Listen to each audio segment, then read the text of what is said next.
Concerts. Are you involved with that in any way? No, I am not. That is your area. That is a county contract that is put out for bid. Russ Gordon had won that contract for the last many years. And this year, as in past years, it will be put out for RFP, and anyone that wants to can apply for that. And I understand Russ's son is going to apply for it, okay, and you know, he's keen on continuing the legacy, as it were. and the county is interested in seeing it happen as well. So Oh, yeah, it's a big deal for the county.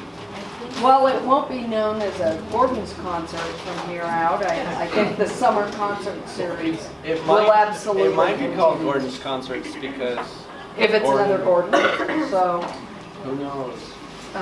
It's could been a be. huge part of this community, and the county is very invested in seeing it continue. I mean, the Arts Council or anybody could actually bid on that contract. It's just a matter of coming up with the, you know, the bid. It's a hard act to follow. It sure Oh, yeah. is, sure Without a is. doubt. To have the connections. Right.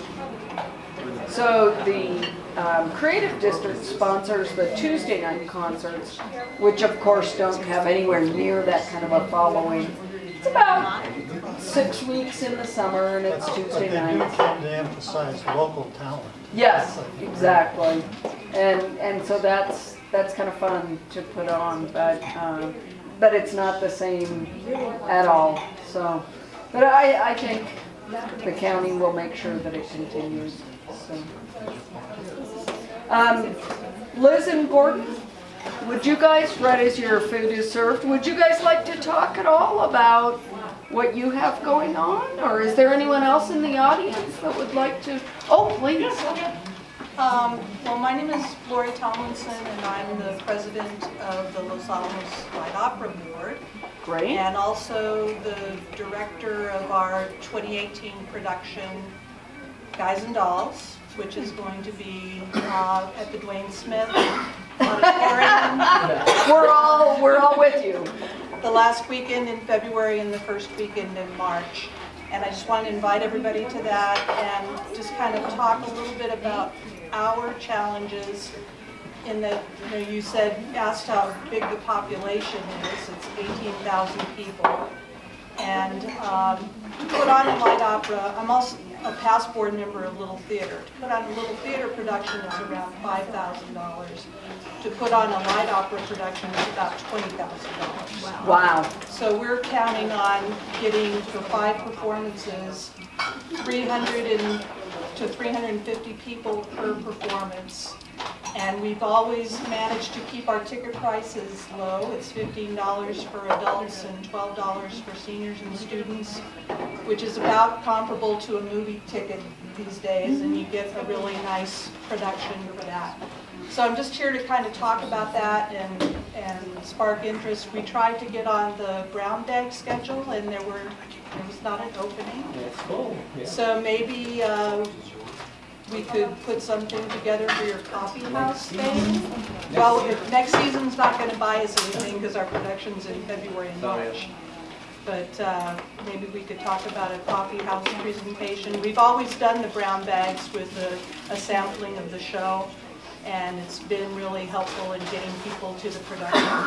So I just wanted to invite people to the show. And if you're interested in like opera, we also have places on our. We do? We should talk about doing something special since the brown bag suit is rather done. But that I'd would love be, to do that, that yeah. would be work out for you for that. Okay, okay. So I should contact you directly? Okay. And Patrick. Okay, has great, it. thank you. And please let me know if you'd be interested in any dates in the summer for the Tuesdays at the Pond. We have done program. Tuesdays in the Pond. We didn't do it this last summer, but we did it the 2 previous years. Okay. I'd be delighted to chat with you about it. That's great. Okay. Thank you. Liz and Gordon? So I believe that Los Alamos would be a lot of fun, artistically, scientifically. I'd love to see us become more immersed in outdoor sculpture, for example, that has scientific aspects to it. I'd love to see us be a science destination where when people walk into town, they would discover that they were learning things. I think the Exploratorium has a number of outdoor sculptures around the marina area in San Francisco. Some of them are really cool. And that kind of idea is something that I really like. It's kind of artistic. They're educational, but they're artistic. Yeah. They're beautiful things. Michael Jansen, who just moved back to Santa Fe, did a DNA molecule at UC Berkeley. And I just asked him to do what because they learn more things about the DNA molecule. Something like that, yeah. Yeah, it's fabulous. You want to climb on it. We believe education should just be woven into everything, like Well, I think that, you into know, the arts, into everything. one of the things we talked about in the follow-up of Science Fest meeting, and probably we're talking about it next week with the Science Fest group. You're welcome to come. But one of the things we're talking about is that the program should be immersive and creative. But those are the words I used at the meeting, and I don't know if they got adopted or not yet, but seems to me that there was a lot of head nodding that the more immersive we can do with the kinds of things, instead of just simply, you know, demonstrations or exhibitions, but where people, not just children, but all ages can be involved in an immersive, artistic, creative, scientific experience, you know. I think that's what Suzette will already set you left, but apart Kay Linda from, could talk to it probably. that's what will set you apart from just watching something on the internet, Exactly. And right? so- Anyone can watch a video. So I think about Science Fest this year is going to focus on a more immersive experiences. You know, this last couple of years, or at least the last year, was really an awful lot of display and not a whole lot of immersion. So, you know, I think that was the feeling that the committee felt a little bit. I don't know. Correct me on that. No, I agree. Suzette has already done, but she, you know, she was sort of heading that. But, and I think it'll be really different this year. We also want to get the lab more involved than they have been, and I mean more Yeah. Perennially. more directly involved. not- And they actually seem interested. Yeah. So So it's that's great. Another that's big right dream along of the mine. lines. I don't want to be the only big puppet maker. Well, you're a very good one. I want a lot of people making big puppets. I'd love to Well, see. there you go. There's a project right there that would be perfect for Science Fest. Exactly. But also, we could get it involved with, you know, like public art, which is through Libby's office, and you know. Yeah. The other thing I would like to see is multi-generational programming. So programming where adults and children are working collaboratively on a project, Side by side. either an art project or, you know, I mean, we have a lot of classes for kids, classes for adults, but we don't have a lot of classes where parents and children can come, or big brothers, little brothers can come, or mentors with mentees can attend together and do something. I don't know. That's my dream, is to have more. So I always say that the person who complains the most is in the best position to create I the will answer. do it. Right? I will do it. Well, I'm not saying you're complaining, but that's so It's the money. give me the Money to do give it. me the proposals. Dream big. Don't worry about money. I think the important thing about this is dreaming, right? Being creative is what's important. You want this to happen, you come up with a proposal, you find the people that will fund it. I gave it to Ken. Well, He I'm the has my person you need to give it to. Ken is too busy. I'll give it to you. I have it typed Yeah, already. yeah. Send it, give it to me, and I'll forward it to Rin, and I'll forward it. Sorry, Ken. Great. Because when it comes Sorry to about funding, we have to use lots of different sources. But the idea can be supported by all the funders. I mean, the Evening of Arts and Culture was a humongous endeavor for Los Alamos. It was one of the biggest collaborative endeavors that this city has ever seen. We had 25 presenters, 9 venues, and 5 major sponsors, right? Which were the county, Los Alamos Arts Council, the Creative District, Main Street, and the Los Alamos Concert Association. So those 5 funders believed in the project. That's all we need to do. We just get people to collaborate on funding, collaborate on development, and it happens. So if you want it to happen, just talk to people. We'll make it happen. It's a great idea, by the way. I love it. So I don't know if you all saw the news today, but Liz and Gordon have a huge undertaking that they are. Not Gordon, Liz, don't. Liz has a huge undertaking that hit the news today. She and a committee are interested in establishing a charter school that would be located downtown in the Main Street in the Creative District, and they're interested in contributing to the placemaking of Los Alamos for this possible Yes, charter so if school. you have any questions, concerns, I can try and answer. Charter school for... It's a charter school. Right now it's a middle school. It's a public school in New Mexico. Charter schools are public schools. It is not a private school. It is public. And, you know, our goal is just to provide an option.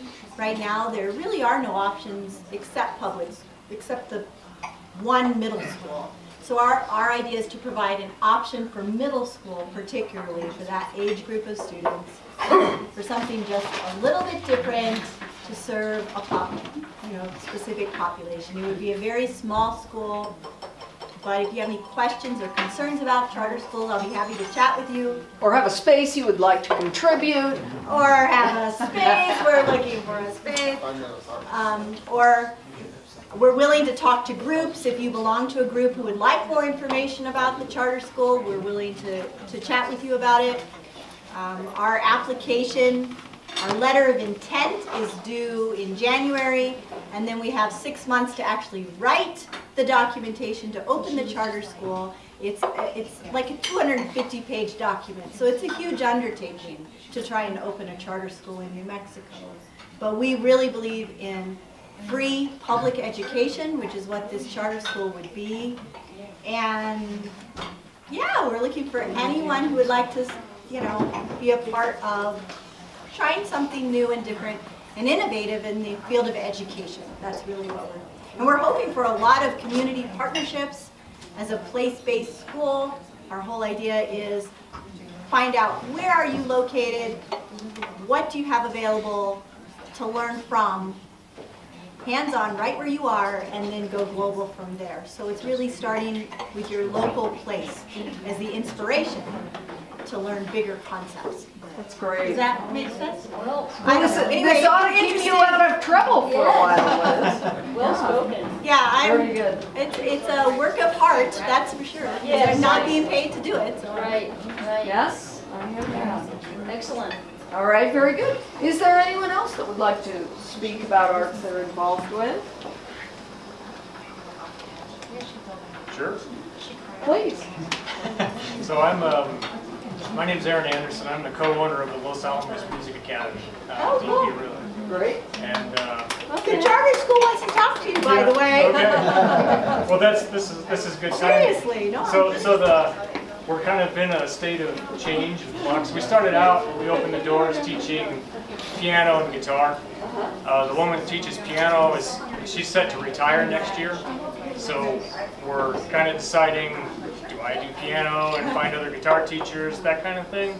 But we're also the space. We've added a bunch to the space. We have, 3,000 square feet, give or take, 800 square foot rehearsal room, 3 lesson kind of rooms. We have teachers driving up from Albuquerque and Santa Fe to teach private lessons. This is down on DP Road if you don't. What's that? It's down on DP Road. Yeah, right. Next to Village Arts. Just up front. I've got a big sign that says Lama, L-A-M-A. Right out on the street there. You can't miss it. On the top says Portage. So, yeah, I'm willing to talk to anybody about if you want to be involved. I'm actually want to talk to you about ways that we can, work together. Great. I actually stopped down there last week, but nobody was there. Yeah, I'm only there a couple days a week as I work around. Dropped in. The Candyman, our retail partner, is starting to expand. They have a little kind of a 200 square foot corner store right now, and they're expanding out into the big lobby. They've been hanging slat wall. You may know the Candyman, it's a Santa Fe store. Yeah, In the 70s, Santa Fe Institute. It was Yeah. the main It store. was the bomb in the 70s. they got out of the hi-fi Sold business. everything. Did they? Yeah. Okay. Instruments. Yeah, they sold tickets to concerts. Seems like a great fit up here. Yeah. And I'm proud to say we haven't struggled financially really. We've paid for itself from the get-go. We're just now getting to the point where maybe we can start paying ourselves. That is all good. All right, great. Well, welcome. Thank you. Yes, very good. Thank you. Well done. Anyone else? Bringing